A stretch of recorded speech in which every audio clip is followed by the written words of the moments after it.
Una sa lahat, mistulang pinitpit na lata ang kotse na ito matapos maipit sa dalawang dump truck sa Quirino Avenue sa Maynila. Sa kabila niyan, himalang nakaligtas ang driver na naipit sa loob nito. Agad siyang nilagyan ng oxygen mask at neck brace. Maingat din siyang inihiga sa stretcher. Ang buong kwento sa aksidenteng yan, maya-maya lang. Live mula sa himpilan ng News 5. Simulan na ang balitaan dito sa Frontline Pilipinas.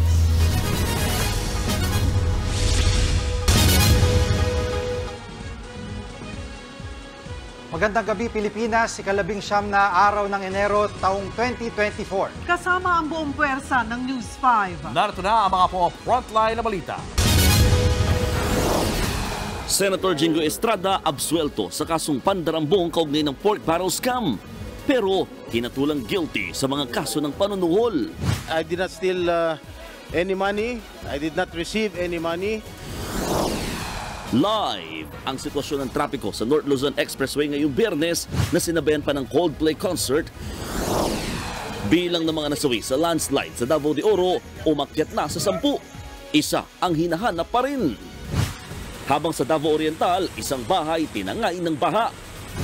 Baha rin sa Davao del Norte na isinailalim na sa state of calamity. Talamak na scam. Bentahan ng verified na e-wallet accounts na ginagamit para manloko.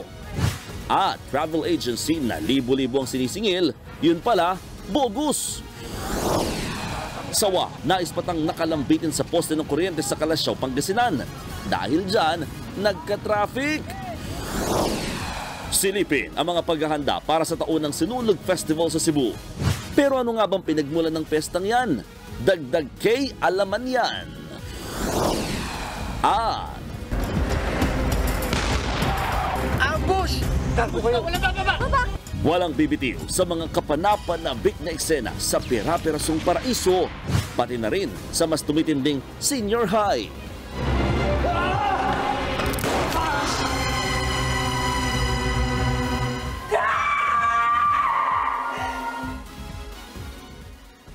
Makalipas ang halos isang dekada, ipinawalang sala na si Senator Jingoy Estrada para sa kasong pandarambong kaugnay ng pork barrel scam. Pero guilty siya para sa mga kaso ng panunuhol. Nasa frontline ng balitang yan, si Mean Los Baños. Mag-aalas 9 ng umaga, dumating sa Sandigan Bayan Senador Jingoy Estrada. Kasama ang kanyang may bahay na si Presi at mga anak na sina Janela at Jolo. Sa loob ng Korte ng Sandigan Bayan 5th Division, humarap si Senator Estrada kasama ang kanyang legal team nang basahan siya ng hatol matapos ang halos 10 taon mula nang maaresto siya noong Hunyo 2014. Not guilty para sa kasong plunder si Estrada matapos siyang kasuhan dahil sa pagbubulsa umano ng halagang 183 million pesos na kickback mula sa kanyang pork barrel. That means to say that I did not steal any money. I did not receive any money. This is a vindication of my name and I am emerging victorious at this point. Pero nahatulang guilty beyond reasonable doubt ang senador para naman sa isang count ng direct bribery at 2 counts ng indirect bribery. Parehas yan may parusang kulong at pinagmumulta pa siya ng 3 milyong piso. Base sa desisyon ng Sandigan Bayan, napatunayan ng mga ebidensya na nakatanggap umano ng 1 milyong pisong suhol sa Estrada at pumasok ito sa kanyang bank account noong September 2008. Tugma ito sa record ng testigong si Ben Herloy at sa report ng Anti-Money Laundering Council o AMLAC. I am not a lawyer. I haven't read the decision, but I am so surprised since based on the information sheet, there was no bribery or indirect or direct bribery filed in the information sheet. It is only the case of plunder. And I have been already acquitted. I have been exonerated of plunder. Kabilang sa parusa kay Senator Estrada ang pagsuspindi sa kanya mula sa public office. Natanong siya kung anong magiging epekto nito sa kanyang trabaho bilang senador. Gayon din ang tungkol sa parusang kulong para sa kasong bribery. Nothing is final, okay? That is appealable. We will file the necessary motion for reconsideration before the Sandigan Bayan. And yes, I will instruct my lawyers to, again, to exhaust all legal options, all legal remedies. Ayon naman kay Senate President Big Subiri, hanggat hindi pa final and executory ang hatol kay Estrada, pwede niyang ituloy ang trabaho sa Senado. Ang kapatid naman ni Jinggoy na si Senator G.V. Ejercito nanawagang respetuhin ang desisyon ng korte. Ipagdarasal niya raw si Jinggoy at ang pamilya nito. Ayon naman sa anak ni Senator Jinggoy na si National Authority for Child Care Undersecretary Janela Ejercito, nakahinga sila mula sa mabigat na dalahin ngayong napawalang sala sa kasong plunder ang kanyang ama. Ito raw kasi ang sumubok sa katatagan ng kanilang pamilya. Pinag-aaralan na ngayon ng kampo ni Estrada ang mga susunod nilang hakbang, partikular sa mga kasong hinatulan siyang guilty. Nagbabalita mula sa Frontline, Mean Los Baños, News 5. Iapila ng kampo ni Senador Jinggoy Estrada ang hatol sa kanyang guilty sa mga kasong bribery o panunuhol. Gayun din ang parusang suspension sa kanya sa pagiging public official. Nasa frontline ng balitang yan, si Elaine Fulencio. I'm not guilty of anything. Ito ang pahayag ni Senador Jinggoy Estrada matapos ang paghatol sa kanyang mga kaso kaugnay sa 183 million pesos na nakulimbat daw niya sa Priority Development Assistance Fund o PDAF sa Sandigang Bayan kanina. Hindi pa raw tapos ang laban, lalo't sa kasong plunder o pandarambong lang siya na absuelto. Sa 396-page desisyon ng Sandigang Bayan 5th Division, pinawalang sala si Estrada sa kanyang plunder case. Bigo raw ang prosekusyong patunayang nagkamalang senador nang hindi bababa sa 50 million pesos mula sa PDAF. Hindi raw nakitaan si Estrada ng criminal intent. Hindi rin sapat na basihan ang pag-endorso niya sa mga non-government organizations na nauugnay kay Pork Barrel Queen Janet Lim Napoles. Ang paglagda raw ng senador sa endorsement letters para sa PDAF ay hindi patunay na kasabot siya sa kaso. We take this as a very big victory for us because he was exonerated of the crime of plunder, which he has been from the start stating that he is innocent of the crime charged. Pero kahit na-acquit ang senador sa kasong plunder, pwede pa rin siyang habulin sa civil aspect ng kaso. Kasama riyan ang pag-forfeit o pagbawi ng Estado ng mahigit 183 million pesos na umano'y nakamal niya. Gayon din ang kaakibat na danyos sa gobyerno dahil sa pagpasok niya sa mga illegal na transaksyon. Guilty naman si Senador Estrada sa isang count ng direct bribery at 2 counts ng indirect bribery. 8 hanggang 9 na taong kulong at multang 3 milyong piso ang parusa sa direct bribery, habang 2 hanggang 3 taon sa indirect bribery. Bagay na ikinagulat ng kanilang kampo, lalo't wala raw ito sa information sheet ng kanyang kaso.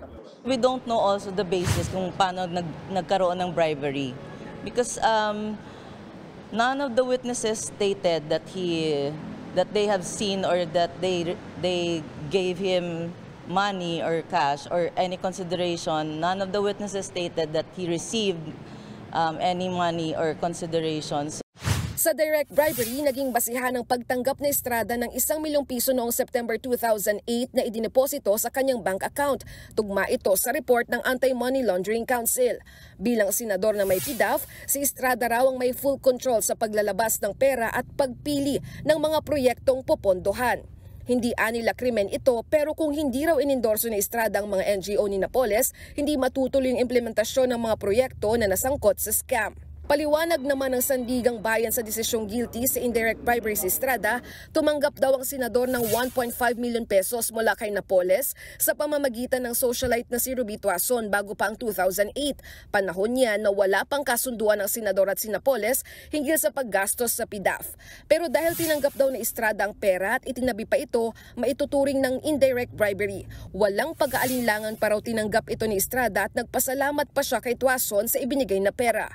Bukod naman sa kulong at multa, kabilang din sa parusa kay Estrada ang pagsuspende sa pampublikong posisyon. Iaapila raw yan ng kanilang kampo. It's not yet final and executory. We still have the legal remedies to file our reconsideration or appeal. So until it becomes final, he still can hold office. Sa kaso naman ni Napoles, absuelto rin siya sa plunder case, pero guilty naman siya sa 7 counts of corruption of public officials na may pagkakulong na 14 na taon at multang higit 29 million pesos. Pinagbabayad din si Napoles ng mahigit 262 million pesos na may annual interest na 6% mula sa paglabas ng desisyon. Na-archive muna ang kaso sa iba pang pinaghahanap na akusado ng mga tauhan ni Estrada at Napoles na sina Raymond De Assis at Pauline Therese Mary Labayen. Nagbabalita mula sa Frontline, Elaine Fulgencio, News 5. Narito po tayo ngayon sa Balintawak Parking Service ng NLEX kung saan tanaw po natin ang bigat ng daloy ng trapiko. At bandang 3:00 ng hapon, nang mapuna po natin ang pagsisimula ng build-up ng mabigat na trapiko dito sa naturang area. Ito po ay dahilan na rin sa may malaking event dyan sa may Philippine Arena na concert ng British rock band na Coldplay. At pati nga po yung mga bumabiyahe ay pinapayuhan na sana ay kung kayo po ay maaari nyo pagpaliban yung biyahe sa mga oras na ito kahit maya-maya lamang ng konti, makakatulong po ito sa inyo dahil hanggang ngayon ay talaga pong pako o halos hindi masyadong gumagalaw yung mga sasakyan dito. At ito ay magkakasabay na. May concert, tapos meron pong rush hour at ito nga ang nagiging dahilan ngayon ng pagbibigat ng daloy ng trapiko. Imagine niyo nasa 55,000 po ang kapasidad nitong arena at ito po ay punong-puno ngayon. Nagpupuntahan yung mga manonood kaya napakaraming mga sasakyan yung galing sa iba't ibang parte ng Metro Manila at mga karating probinsya na naririto sa may area ng Bulacan para manood ng naturang concert. Samantala, Metro Manila po ang isa sa mga itinuturing na pinaka-matraffic na lugar sa buong mundo. Ayon po yan sa isang pag-aaral at nasa frontline ng balitang yan si Jenny Dongon. Traffic is real sa Metro Manila. Hindi lang mga Pinoy na motorista ang nakakapansin niyan, kundi pati na rin ang ibang bansa. Katunayan, sa inilabas na pag-aaral ng TomTom, isang Dutch multinational company na nagbibigay ng traffic data at navigation. Nangunguna ang Metro Manila sa halos 400 metro areas na may pinakamalala o worst traffic congestion sa buong mundo noong 2023. Ayon sa pag-aaral, sa 10 kilometro, inaabot daw ng 25 minutes at 30 seconds ang ginugugol ng isang motorista dahil sa traffic. Nadagdagan daw ito ng 50 segundo kumpara sa traffic noong 2022. Kung susumahin, nasa 117 hours o katumbas ng halos 5 araw na naiipit sa traffic ang motorista sa Metro Manila sa loob ng isang taon. Sumunod sa Metro Manila ang Lima sa Peru, Bengaluru sa India, Sapporo sa Japan at Bogota sa Colombia. Sa loob ng 25 taong pamamasada, isang taxi driver na si Mang Joseph sa nakakita ng lumalalang traffic sa Metro Manila. Sa 16 na oras niyang pamamasada araw-araw, 6 na oras dito ang nasasayang sa matinding traffic. Kahit nga raw mga alternatibong ruta, hindi na umuubra. Dati medyo maluwag, ngayon sumobra na ang traffic ngayon eh. Hindi rin kami makapagsakay ng panibagong pasahero. Hanggat hindi namin naihatid, natatraffic kami, ayaw din namin ng traffic talaga. Grabe talaga yung traffic. Nakaka-apekto sa amin ma'am yung sa kita. Kahit ang rider na si Ryan, nahihirapan na rin sumingit sa traffic. Mga 2 hours, pero normally talaga kung wala pong traffic, mga 1 hour lang po yan. Hindi naman itinatanggi ng MMDA ang kalbaryo sa traffic, bagamat dekada na raw itong problema. Pero gusto nilang linawin sa TomTom ang basihan para sabihing number 1 ang Metro Manila sa pinaka-traffic. According to them, ang busiest street daw po sa buong Metro Manila ay Quezon Avenue. Pero sa amin pong datos, pangatlo lang ang Quezon Avenue sa pinaka-busy na streets dito sa Metro Manila. Ang number 1 po ay EDSA pa rin, followed by Commonwealth. Pangatlo lang po yung Quezon Avenue. So, doon pa lang makikita niya na may difference. Sabi ni Artes, hindi naman natutulog sa pansitan ang pamahalaan. Hindi ko po masabi kung due to neglect, mistakes.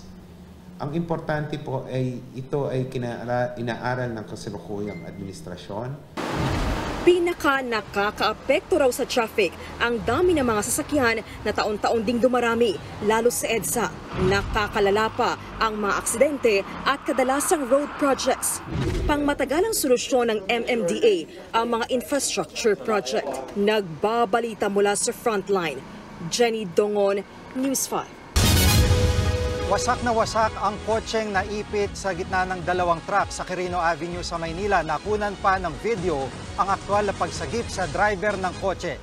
Yan at iba pa mga balita sa kalsada sa report na ito ni Gary De Leon. Sa kuha ng video na ito, kaninang umaga, makikitang na-sandwich ang pulang kotse ng dalawang dump truck sa may Plaza Dilao sa kahabaan ng Quirino Avenue sa Maynila. Halos durog na ang harap at likod ng sasakyan, habang naipit sa loob nito ang driver. Agad siya nilagyan ng oxygen mask at neck brace sa katulong-tulong na isinakay sa stretcher ng mga rescuer. Ayon sa mga otoridad, nawalan ng preno ang isang dump truck kaya ang mga sasakyan na nasa unahan nito, isa-isa niyang inararo. Nadamay ang puting kotse na ito na nawarak ang kaliwang bahagi. Habang ang pulang kotse napuruhan matapos magitgit at maipit. Kinakailangan pang iangat ang unahang bahagi ng bumanggang truck para mailigtas at mailabas ang driver. Sa kabuuan, 5 sasakyan na nagkabanggaan. Agad namang isinugod sa ospital ng Maynila ang driver ng naipit na kotse. Pansamantala ring nagdulot ng mabigat na trapiko ang insidente. Sa Balanga, Bataan naman, nagulungan ng tanker truck ang isang motorsiklo kaninang madaling araw. Patay ang 18 anyos na backrider na si Jensen Alonso, habang critical naman ang rider na si Eliza Jane Lopez. Ayon sa mga otoridad, parehong nasa northbound lane sa Roman Expressway ang dalawang sasakyan. Bigla raw nag-overtake ang motorsiklo at huli na nang makita ang truck. Nabanggaan ng truck ang likod ng motorsiklo kaya pumailalim ito at nagulungan. Naharap naman sa patong-patong na reklamo ang driver ng truck. Nangako naman ang kumpanya na may-ari ng truck na sasagutin ang gastusin ng mga biktima. Nagbabalita mula sa Frontline, Gary De Leon, News 5. Arestado ang 5 empleyado ng isang travel agency na modus maningil ng malaki pero hindi ibubuk ang bakasyon ng mga customer. Nabisto ring palipat-lipat ng opisina ang agency para hindi madaling matunton. Nasa Frontline ang balita niya, si Ian Suyu. Galit na sumugod sa Anonas Police Station ang mga grupo ng individual na nabiktima umano ng isang bogus travel agency sa Quezon City. Ang 4 na araw sanang bakasyon ng isang grupo patungong Boracay na purnada. Kwento ng grupo ng biktima, siningil sila ng halos 90,000 pesos para sa 4 na araw na Boracay tour. Pero laking gulat nila nang dumating sila sa airport at wala pala silang nabook na ticket. Nagbayad sila through online, through bank transfer. Tapos napag-alaman na ito pala ay hindi nakabook. Hindi sila nakaalis kasi walang booking na nangyari. Hindi bababa sa 20 individual ang nagreklamo. Kaya naman, agad nagkasa ng operasyon ang QCPD laban sa agency. Sa isinagawang operasyon, 5 empleyado ang naaresto. Sa investigasyon, lumalabas na modus talaga ng kumpanya na mag-alok ng domestic at international bookings saka itatakbo ang bayad. Pagka maramihang booking na, at alam lang na yung tao ay pwedeng lokohin, sa kanila ito hindi ibubok. Meron din nag-report na senior citizen, na biktima rin sila. Tapos yung mga mag-honeymoon, na biktima rin sila. Dati na rin daw nasangkot sa parehong kaso ang agency, pero ang siste, lumipat lang sila ng ibang barangay para mambiktima. Depensa naman ng mga nahuling suspect, customer service lang sila. Wala raw silang kinalaman sa panlolokong ginagawa ng kanilang kumpanya. Wala naman po kaming natatanggap ng mga pera ng kliyente namin po. Kami po yung nagtatrabaho lang din po. Ginagawa lang din po namin kung ano yung sinasabi ng may-ari. Which is ano po yun? Ano lang po, pag may tatawag, sagutin lang po. Sa ngayon, tinutugis na ng mga pulis ang may-ari ng travel agency. Mahaharap naman ang mga nahuling suspect sa reklamong syndicated estafa in relation to Cybercrime Prevention Act. Nagbabalita mula sa Frontline, Ian Suyu, News 5. Listado ang bagong modus online na e-wallet for sale o for rent matapos maaresto ang 7 sangkot umano rito. Ang mga account daw na yan ginagamit ng scammers. Nasa Frontline na balitang yan si Marlene Alcaide. Tuwa pa kayo! Tuwa pa! Hindi na nakapalag ang 5 lalaking yan nang arestuhin ng mga operatiba ng NBI Cybercrime Division sa tapat ng isang kainan sa Quezon City, Miyerkules ng gabi. Sa isa pang lugar sa Quezon City, arestado ang 2 iba pang sangkot sa nauusong bagong modus. Hinuli ang 7 lalaking yan na umano'y sangkot sa bagong e-wallet for sale or rent modus. Ang e-wallet for sale modus ay ang pagbibenta ng mga verified electronic o e-wallet account at pati na rin ng mga bank account. Sa social media, karaniwang nagpo-post ang mga nagbebenta. Depende sa limit ng e-wallet ang magiging presyo. Mas malaki, mas mahal ang benta. Ang siste, mag-uusap muna ang seller at buyer online bago magkita saka magbayaran. Ayon sa middleman ng e-wallet for sale modus na parehong nagbebenta at bumibili ng accounts, kailangan nila makipagkita sa customer o seller para makuha ang personal details ng account. Dahil po meron na pong face scan yun, kaya kailangan po nila talaga mismo yung owner. Kaliwaan po, pagkatapos ng face scan, bayad po agad. Ayon sa NBI, ginagamit ng mga scammer at cybercriminal ang ibinibentang e-wallets para sa panluloko. Nahihirapan at nalilito kasi nito ang mga otoridad na i-trace o i-track ang mga totoong salarin. Kung ako may-ari ng account, ibibenta ko sa iyo, tapos ikaw, ito yung gagamitin mo for your online activity, whether it be legal or illegal as the case may be. No? So kung ikaw investigator, sa point of view ng investigator, nangyari yung crime, ikaw ay may hawak, pero sa record namin, nakapangalan sa seller. Tama? So, hindi ka namin pwedeng hulihin kasi ang nakapangalan doon na perpetrator, yung tunay na may-ari ng account, yung nagbenta sa'yo. Ang mga nahuli naman, nagsisisi raw sa pagbibenta ng kanilang mga account. Sa halagang po, 1,300 po. Yung 500k limit. Yun po. Hindi ko naman po alam na bawal po yung ganyan. Ang alam ko, yung pag yung bibili yung bawal. Pati pala nagbebenta po pala. Nakita ko po sa online. Na naghanap sila ng sakto po, wala kaming parehas na budget. Ako gusto kong makakain. Kasi nag-aaway po kasi kami ng asawa ko.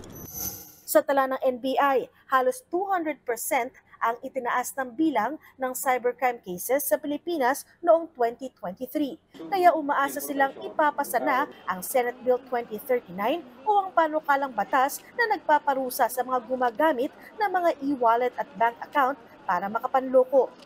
As of the moment kasi wala pa tayong specific law, so medyo rampant itong nangyayari ngayon na bagong modus nila. Pwede niyang laruin yung batas in terms of specificity unless may pasa talaga yon at may implement na, medyo deterrence na yan. Maharap sa reklamong paglabag sa Access Devices Regulation Act of 1998 at Cybercrime Prevention Act of 2012 ang 7 nahuli. Nagbabalita mula sa Frontline, Marlene Alcaide, News 5. Umakyat na sa 10 ang death toll sa landslide sa Moncayo, Davao de Oro. Pahirapan naman ang paghahanap sa isa pang nawawala dahil pa rin sa masamang panahon. Nasa frontline ng balitang niya, si Gerard de la Peña. Narito po tayo ngayon sa Mount Diwata, Moncayo, Davao de Oro. Walang tigil po dito ang ulan. Nakapag-video pa ang residenteng si Romil Gumatin sa kasagsagan ng malakas na ulan sa barangay Mount Diwata sa Moncayo, Davao de Oro, pasado alas 10 ng umaga kahapon. Panay-panay ang bigay ng putik. Hindi na nakunan sa video, pero makalipas ang 1 oras, ay natabunan ng gumuhong lupa ang kanilang bahay. Patuloy pang hinahanap ngayon si Romil, pero patay nang natagpuan ang asawa niyang si Catherine. Nasawi rin ang 5 minor de edad nilang mga anak na sina Cristel, Hannah, Ailey, Disna at 1 taong gulang na si RJ.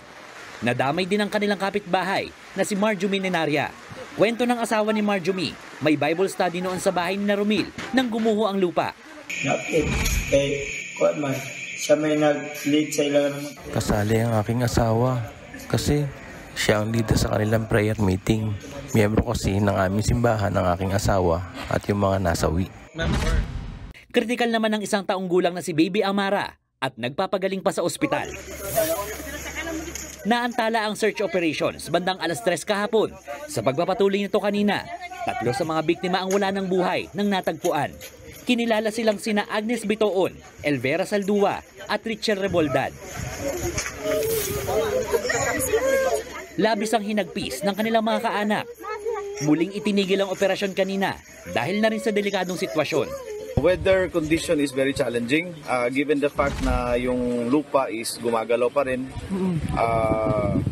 At any given time, baka pwede nating temporary ma-pull out muna yung mga assets natin kasi delikado din yung mga personnel, no?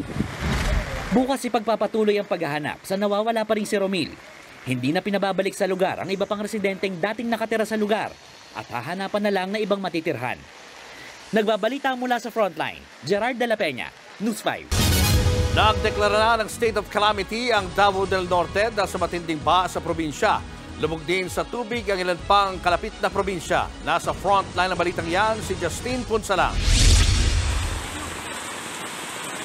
Inanod na ang bahay na ito sa lakas ng ragasan ng baha sa barangay La Union, San Isidro, Davao Oriental. Kasunod yan ng malakas na ulang dala ng shear line o ang banggaan ng malamig na hanging amihan at mainit na hangin mula sa Pacific Ocean. Mga putang uban! Napahakot ng gamit ang ilan pang apektado rin ng baha. Lubog na sa tubig ang kalahati ng kanilang mga bahay. Ayon sa uploader ng video, 5 bahay ang tuluyang nasira sa kanilang barangay dahil sa baha.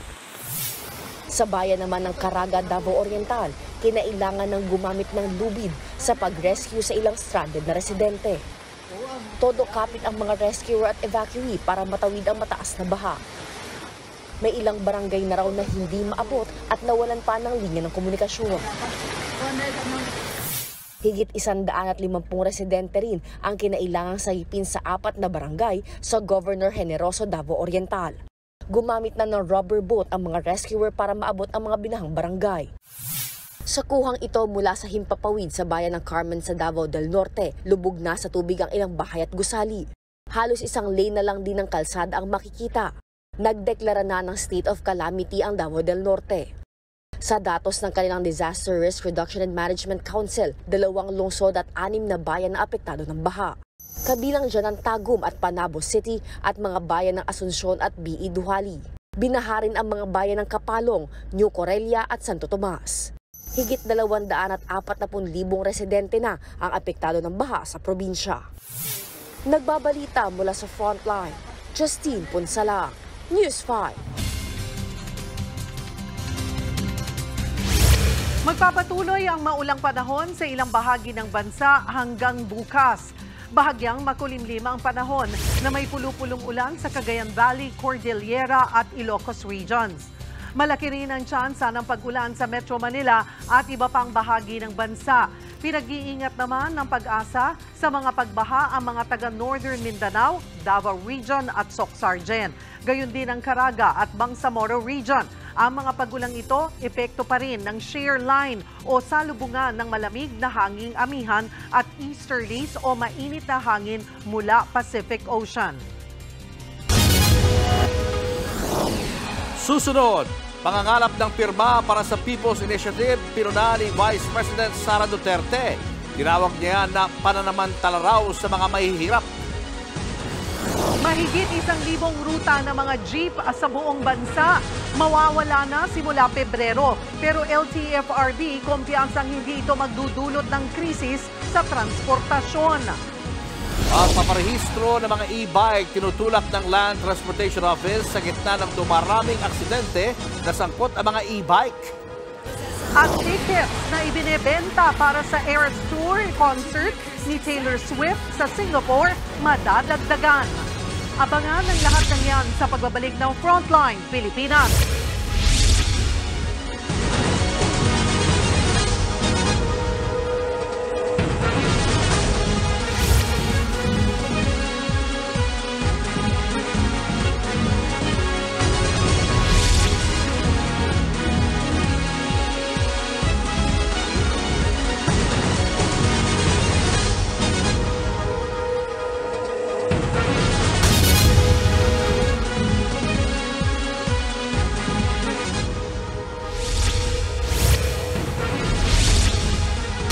Mahigit 1,000 ruta ng mga jeep ang mawawala na simula Pebrero matapos hindi mag-consolidate ang mga tsuper at operator nito.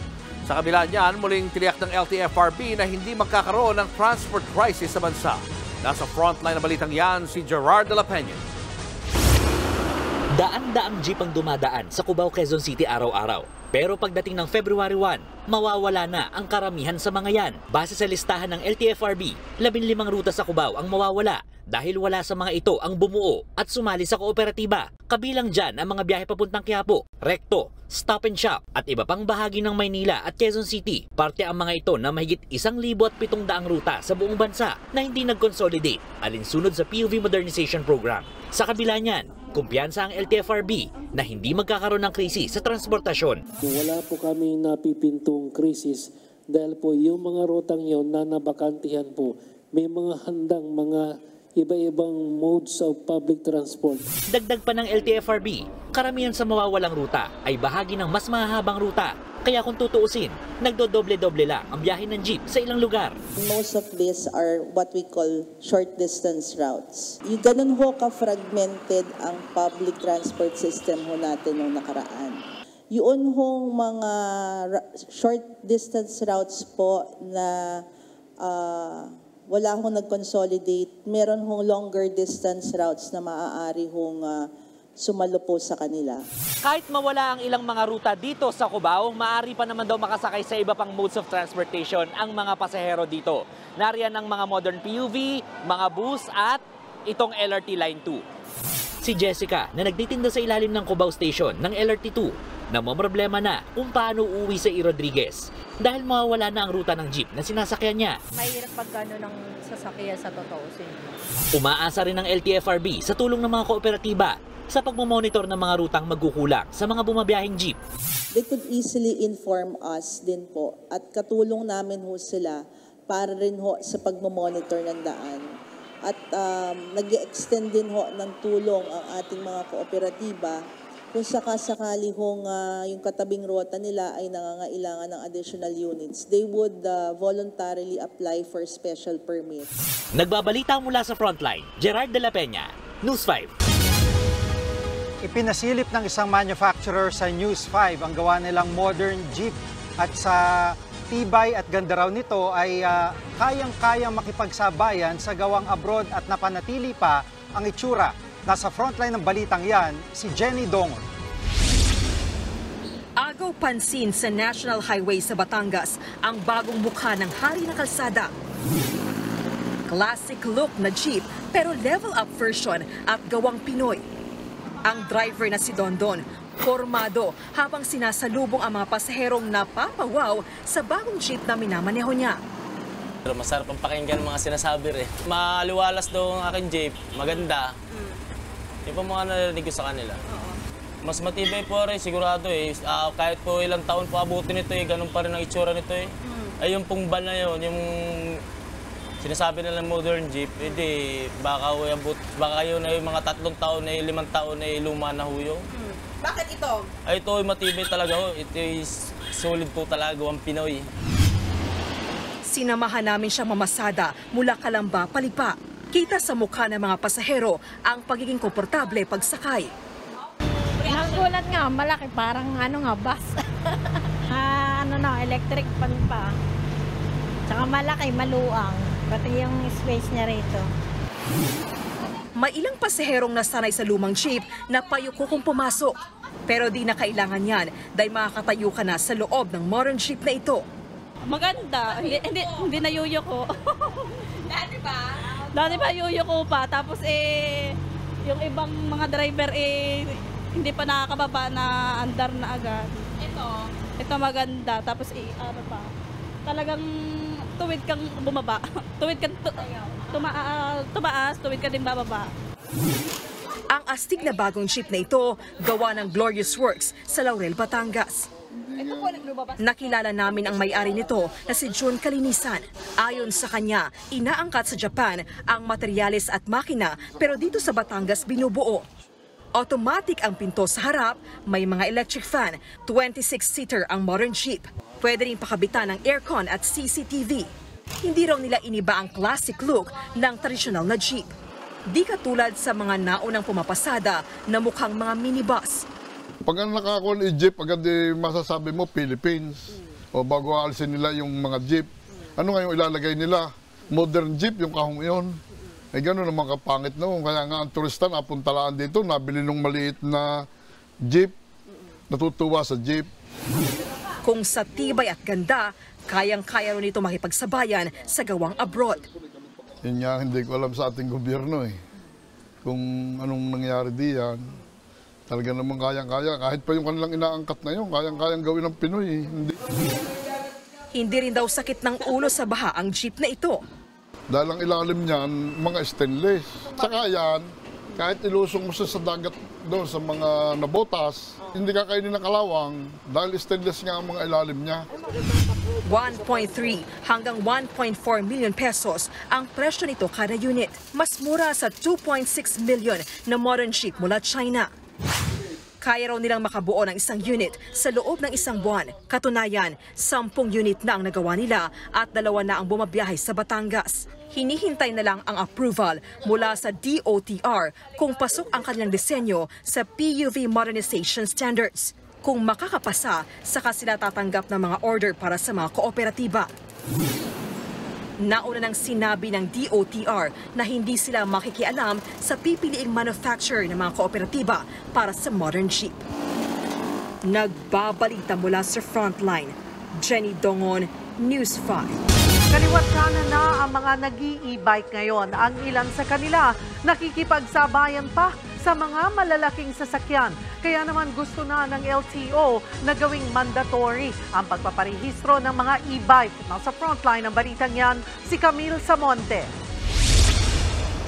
Marami nang gumagamit ngayon ng sikat na electric bicycle o e-bike. Bukod sa tipid sa gasolina, hindi na ito kailangang irehistro o kailangan ng lisensya para magamit. Kaya kahit sa mga highway, umaarangkada na rin ang ilang e-bike. Gaya na nakuhanan na ito sa Cabanatuan, Nueva Ecija, kung saan sa gitna mismo ng highway, dumaan ang e-bike na yan. Binubusinahan pa ito ng truck na nasa likuran para gumilit.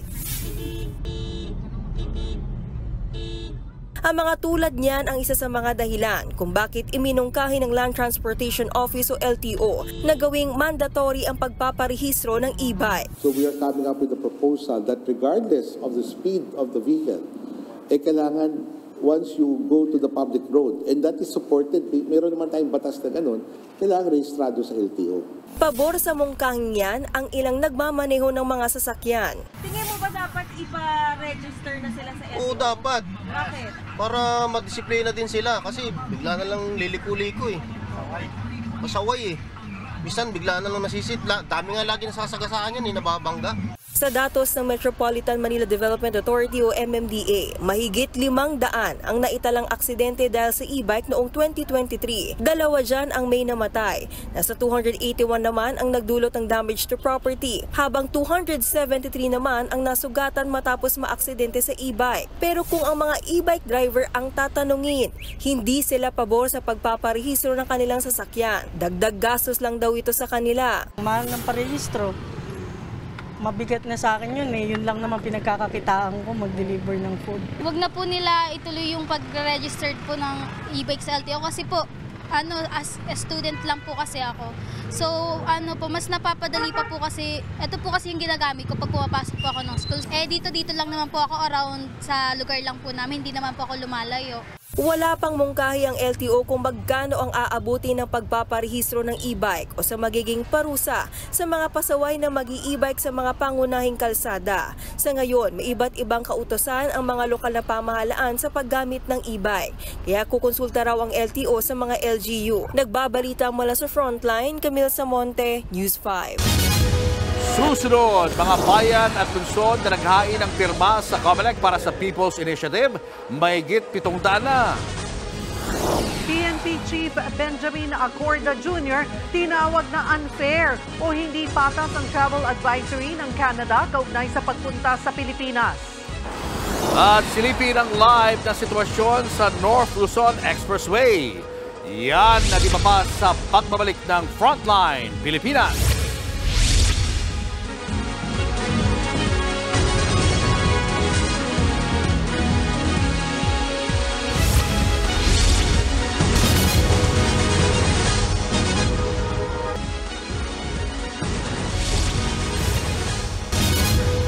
traffic ang naranasan ng mga kababayan natin na patungong Philippine Arena kanina at ngayon ay alamin po natin ang sitwasyon kung ano na ba ang inaabot ng ating mga kababayan na patungo dito sa northbound lane ng NLEX. Nasa may Philippine Arena po live si Rainiel Pawid. Rainiel, kumusta na yung mga nakausap mo na mga motorista at mga concert goers dyan sa area na yan?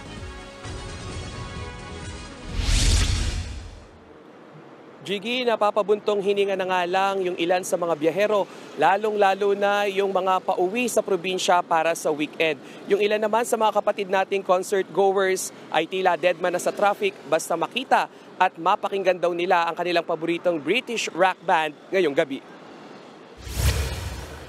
Tanghali pa lang kanina, bumiyahe na pauwi ng Bungabon, Nueva Ecija si Jonel. Inagahan daw niya para makaiwas sa rush hour pero na-traffic pa rin siya at naipit sa Balintawak Toll Plaza. Ang 3 oras niyang biyahe mukhang aabutin daw ng 6 na oras. Siyempre, hassle po kasi tatagal sa traffic. Mas makakatagal sa pupuntahan. Sa gasolina, mas mahal din. Kasi pag mas traffic, mas sa gas. Kasi ka lang, paabante-abante ka lang. Ayon sa pamunuan ng NLEX, alas 12 ng tanghali na magkaroon ng build-up sa Balintawak Toll Plaza at ilang malalapit na lugar sa Philippine Arena. Ang mga sasakyan pinaghalong magwi-weekend sa probinsya at Coldplay concert goers gaya ni Madel. Kahit pakaliwat ka ng traffic na ang sinuong mula sa Antipolo, all smiles pa rin siya. Medyo hassle but we really expected it naman. So, ayun. Very excited to go there. Feeling ko mawala naman yung pagod and the traffic, di mo na siya maiisip once nandun ka na sa concert. Para maibsan ang bigat ng traffic, nagdagdag na ng cash lane sa Balintawak Toll Plaza. Kasi usually tatlong available cash lanes lang po natin yung nandito sa plaza.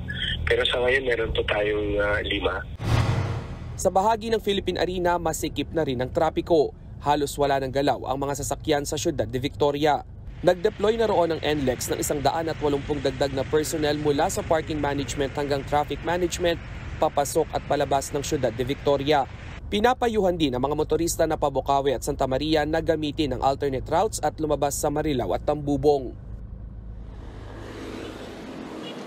Jiggy, pasado alas 7 ngayong gabi ay lumuwag na nga yung daloy ng trapiko dito sa harap mismo ng Philippine Arena. Tama yung traffic projection ng NLEX na between 6 to 7 yung peak nung marami nga yung mga sasakyan dito. Kaya payo pa rin nila sa mga uuwi ng probinsya ay sulitin na po yung window na 7 p.m. to 10 p.m. hanggang may concert pa nga dito. So para nga doon sa mga uuwi ng probinsya, mas maganda within these 3 hours ay lumampas na po kayo dito sa may NLEX sa bahagi ng Philippine Arena. Jiggy.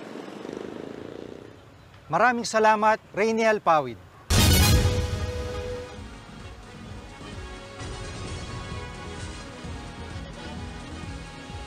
Magpagas na mga kapatid dahil posibleng tumaas ang presyo ng gasolina at diesel sa susunod na linggo.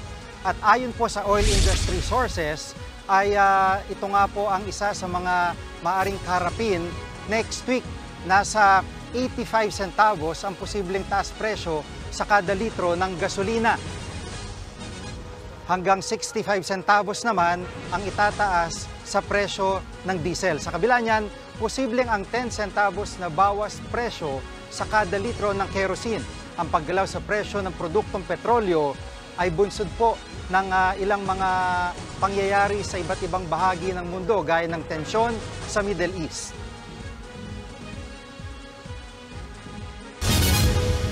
Tila nag-iba ng tono si Justice Secretary Boying Remulla kaugnay ng investigasyon ng International Criminal Court sa War on Drugs ni dating Pangulong Rodrigo Duterte. Sa panayam kay Remulla ng Japanese news agency na Kyodo News, sinabi ng kalihim na kailangang pagtuunan ng pansin ang legal na epekto ng investigasyon sa ating bansa.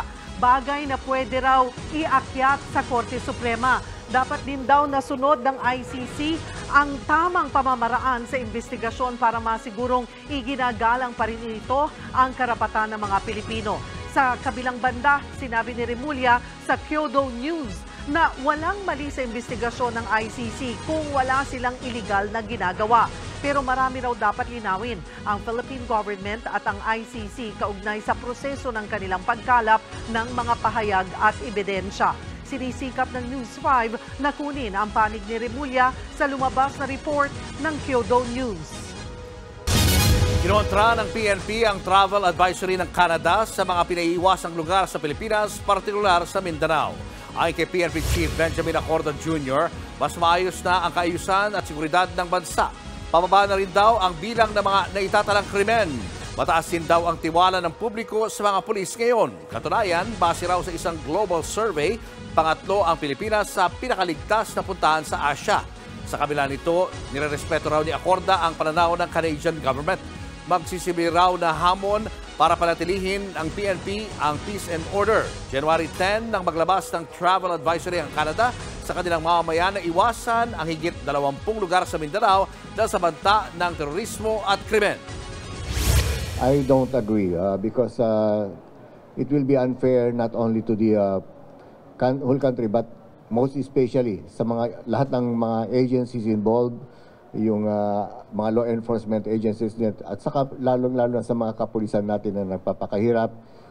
They're doing their best. Showbiz, eto na nga! Mga kapatid, eto na nga ang mga pasabog na showbiz balita ngayong Biyernes. Punong-puno ng feels ang latest episode ng Second to the Last Friday ng Hapon Champion serye na Pira-Pirasong Paraiso.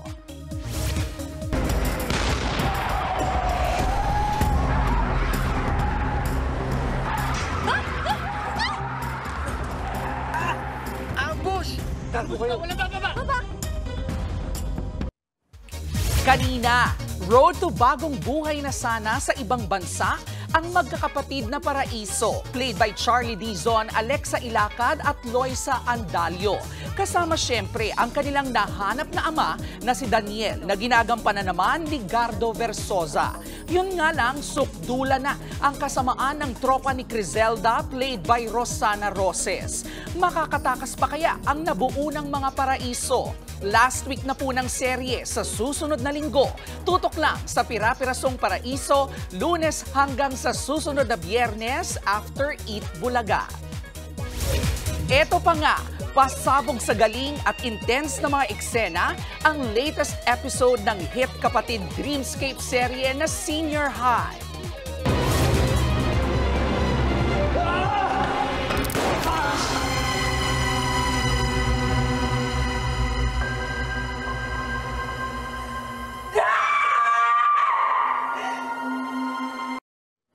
Nabaril ang karakter ni Baron Geisler na si Harry ni Governor Acosta, played by Mon Confiado. Sinubukan kasing i-hostage ni Governor si Z na ginagampanan naman ni Daniela Straner. To the rescue sana si Sky, played by Andrea Brillantes, na iniligtas naman ng karakter ni Baron. Si Governor Acosta ang totoong suspect sa pagpatay sa isa pang role ni Andrea na si Luna. Mahuhuli na kaya siya? Abangan ang Ender to Remember ng Senior High, 9:30 p.m. pagkatapos ng Can't Buy Me Love. Eto pa, mga kapatid, sagot na po namin ang K-movie bonding nyo at home. Dahil simula bukas hanggang sa susunod na 3 pang Sabado, 4 na hit Korean movies ang itatampok po namin sa Cine 5. Sisimulan yan ng Miss Bake. Sunod naman ang My Heart Puppy, saka ang My Worst Neighbor at Architect 101. Abangan ang mga pelikulang yan sa mga susunod na Sabado pagkatapos ng Rated Corina, 10:45 p.m. At isa pang dapat abangan, ang pagsisimula ng mas pinatinding panlilinlang. Sa Lunes, January 22, ipalalabas na ang teleserye version ng pumatok na hit online series na Linlang. Makiisa na sa Gigil sa Todo Max Primetime 5, Mondays to Fridays, 8:45 p.m. dito lang sa TV5.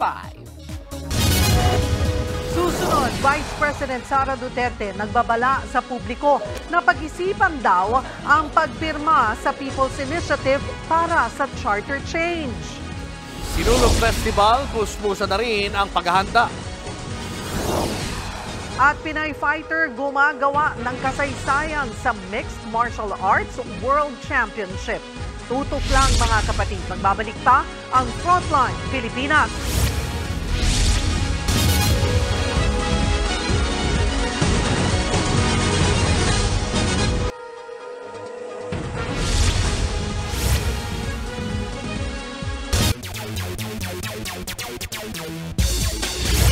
What's up mga kapatid? Nakarating na ng United Arab Emirates ang Strong Group Athletics para sa nalalapit na 33rd Dubai International Basketball Championships. Pagkatapos ng kanilang disappointing loss sa nakarang taon, gold medal ang habol ng team na pinangungunahan ni Dwight Howard, Andre Blatch, and Andre Robertson. Magbubukas mamaya ang kanilang redemption tour at makakalaban nila ang home team UAE National Team. Sa mga gusto sumuporta sa mga kababayan natin, 11:15 p.m. Manila time ang tip-off mamaya mga kapatid. At magiging Philippines flag bearer si skier Laitez Amihan Arabe sa parating na opening ceremony ng 2024 Winter Youth Olympics. Isa si Amihan sa 3 Pinoy na magko-compete sa Winter Youth Games. Makakasama niya ang fellow Pinoy speed skater Peter Gross-Close at fellow skier Avery Balbanida. Unang sabak ng Switzerland-based Pinoy sa Big Air Skiing sa Wednesday, January 28. Ay balak si MMA fighter Denise The Menace Zamboanga ay isement ang kanyang pangalan sa history books ng Philippine Mixed Martial Arts. Challenge ni Zamboanga ang kanyang kaibigan and former training partner Stamp Fairtex ng Thailand para sa atomweight or 1 atomweight MMA world title sa Doha, Qatar. May pagkakataon ng pambato natin na maging unang Pinay na MMA world champion. Top-ranked atomweight noong 2020 si Zamboanga at siya na ang top contender noon sa championship ni Angela Lee. Kaso natamaan ng pandemya ang kanyang pag-angat and later on in-announce niya ang kanyang pregnancy. Despite the wait, ito na ang pagkakataon ni Dennis Zamboanga. May bago na naman tayong aabangan, mga fight fans. Huwag kayong alis, sports pa tayo mamaya. Susunod, mga residente sa Calasiao, Pangasinan, nabulaga ng sawang nakalimpitin sa poste ng kuryente. At tickets para sa The Eras Tour concert ni Taylor Swift sa Singapore, madaragdagan pa. Marami pa kayong mga balitang dapat malaman sa pagbabalik ng Frontline Pilipinas.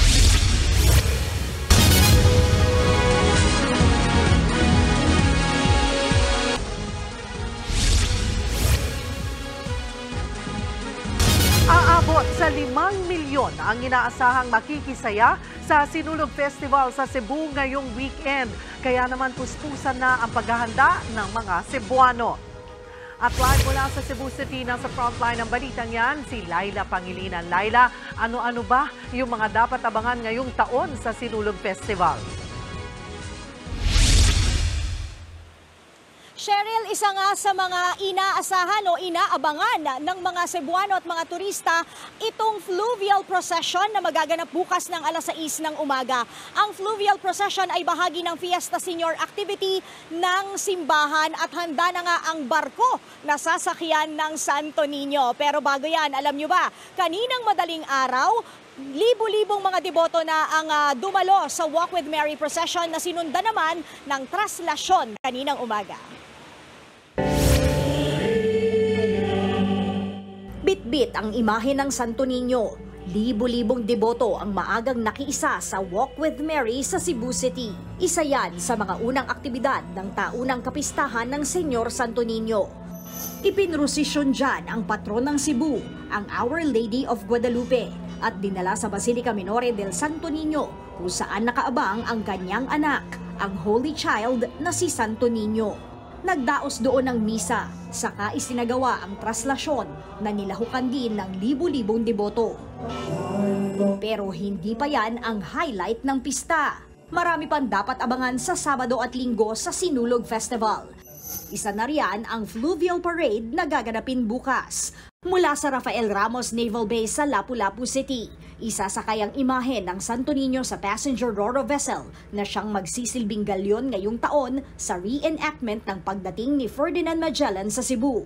Yung area of operation niya is from Santander to Dumaguete and vice versa. So ang total passenger capacity niya is 403. And of course, ang i-implement lang natin dyan is as per regulation kasi is yung 75% lang. the total capacity kasi para hindi tayo masyadong crowded kasi alam naman natin na dapat very solemn doon sa loob ng barko. Nasa higit 200 bangka na ang nagparehistro na sasama dyan na pagsusumitihin ng manifesto para sa kaligtasan ng mga pasahero at bangkero. Samantala, kasado na rin ang pagtatanghal ng inaabangang Fiesta Senior Grand Ritual Showdown. Gaganapin yan sa South Road Properties Ground sa Linggo. Kung nung nakaraang taon, lupa at magraba ang daanan ng mga tao, ngayon, sementado at asfaltado na ang venue. May bubong na rin at industrial fans. We have to come out something better than, and in fact, we're also preparing it as part of the venue ng palarong pambansa. May float at street dancing parade din na dapat abangan sa Linggo. Kaya kahit mga dayuhan, excited nang makisaya sa Sinulog Festival. And we're all here for the Sinulog Festival. We heard so much about it. And we're very excited to be here. We're waiting to see the colors, the dancing, the atmosphere is gonna be the first time for us. Inaasahang aabot sa 5 milyon ang makikisaya sa Sinulog Festival ngayong taon. Dahil dyan, 4,000 security personnel ang ipinakalat sa buong lungsod. Even from the household, the barangay, the churches, and everybody. When the cat is away, please, then the mouse will play. So, vulnerability will always be there. Do not lower your guard. Please, all should be vigilant.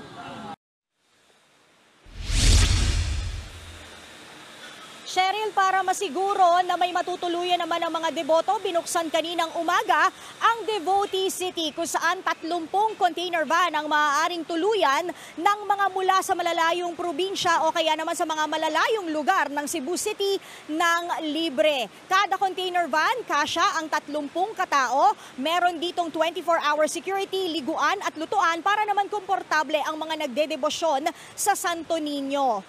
Tiniyak din ng mga otoridad ang seguridad ng lahat ng dadalo dito sa Sinulog Festival. Yan muna pinakahuli. Balik sa iyo, Cheryl. Maraming salamat, Laila Pangilinan. Viva Pit Senior! Viva Pit Senior! Para sa pinakasikat na pista sa Cebu, ang Sinulog. Sabi po ng ilang historian, ang Sinulog ay ang mismong dance step na ginagawa ng mga nakikiisa sa pista. Ang galaw at indak inahalin tulad sa alon o paggalaw ng tubig. As in sa Cebuano term, tinatawag na sulog, kung saan hinango ang salitang sinulog.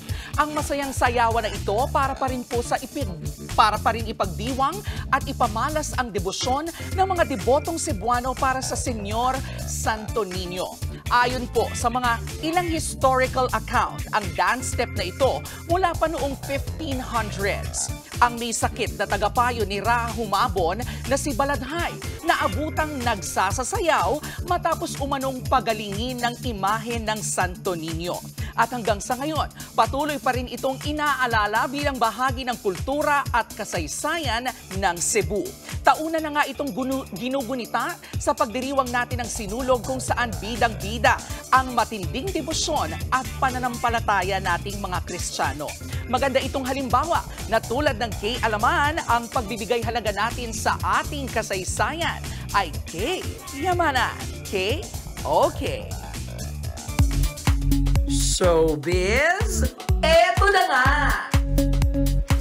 Mga kapatid, eto na nga, attention Swifties! May mga dagdag na ticket na ibebenta para sa upcoming The Eras Tour concert ni Taylor Swift sa Singapore. Yun nga lang para lang sa ilang selected fans. Inanunsyo yan ng verified fan page ng The Eras Tour sa X na dating Twitter. Ayon din sa post, naka first come first serve basis ang pagbili sa tickets na bubuksan sa January 25, 10 a.m. Nakaschedule ang kanyang Singapore The Eras Tour concert sa March 2 hanggang 4 at March 7 hanggang 9 sa National Stadium. At yan ang mga dagdag kay Alaman at showbiz updates natin ngayong Happy Friday. Kita-kits po sa Lunes. Ako po si Kalad Karen.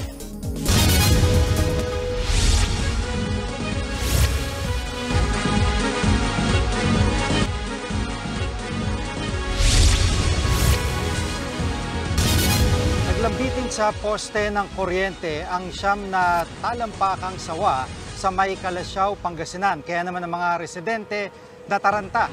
Nasa frontline ng balitang yan si Brian Basa. Sawa sa poste, hindi ko alam kung paano napunta dyan yan. Pinagkaguluhan ng mga motorista ang nakalambiting sawa sa poste ng kuryente sa Kalasyaw, Pangasinan. Ang ilan sa kanila, sinubukan pang sungkitin ang nakapulupot na sawa. Nagdulot naman yan ng matinding traffic sa lugar. Ayon sa uploader ng video na si Rustan, maski siya ay nagtataka kung paano nakaakyat doon ang sawa. Nakita ko na may sawa na nakasabit sa kuryente mismo. So, sabi ko parang nung imposible, paano kaya nakaakyat yung sawa doon sa poste ng ganong kataas? Napag-alamang isang reticulated python ng ahas at nasa siyam na talampakan ang haba nito. Nakalawit siya eh. Maraming nagpanik, sir. Maraming nagpanik, lalo na yung mga papasok ng mall. Inabot ng 2 oras ang pagkuha sa sawa, pero patay na ito nang maibaba ng mga rescuer. Napansin ko doon sa parting ulo niya na medyo nangitim na. Parang natutumba. Tapos yung parting labi niya, sabay baba, namaga na siya. Kaya posible yun, sir, na nakuryente muna siya bago namin siya nakuha. Hindi naman ito nagdulot ng brownout sa lugar. Agad ding nilibing ng mga otoridad ang sawa. Panawagan nila sa mga residente, agad tumawag sa mga otoridad kung makakitang muli ng ahas o sawa dahil ipinagbabawal ang paghuli at pagpatay sa mga ito. Kasama kasi ang mga sawa sa protektado ng Republic Act 9147 o Wildlife Resources Conservation and Protection Act. Nagbabalita mula sa Frontline, Brian Basa, News 5. Mga kapatid, lusot na ang San Miguel Beermen sa semifinals ng ongoing PBA Commissioner's Cup playoffs pagkatapos talunin ang Rain or Shine Elasto Painters. Di kita ng laban all throughout pero nagpakita ng experience at composure ang Beermen para sungkitin ang panalo 127-122. Nanguna para sa kanila si Benny Boatwright na nagtala ng 41 big points habang nag-ambag naman ng 20 points si Jericho Cruz.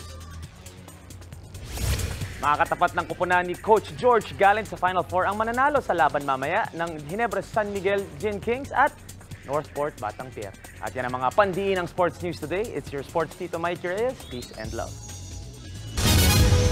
At yan po mga balita at impormasyon dapat niyong malaman sa araw na ito. Mga balita para sa mga may alam at may pakialam. Kami ang inyong mga kasangga sa Frontline Pilipinas. Magandang gabi.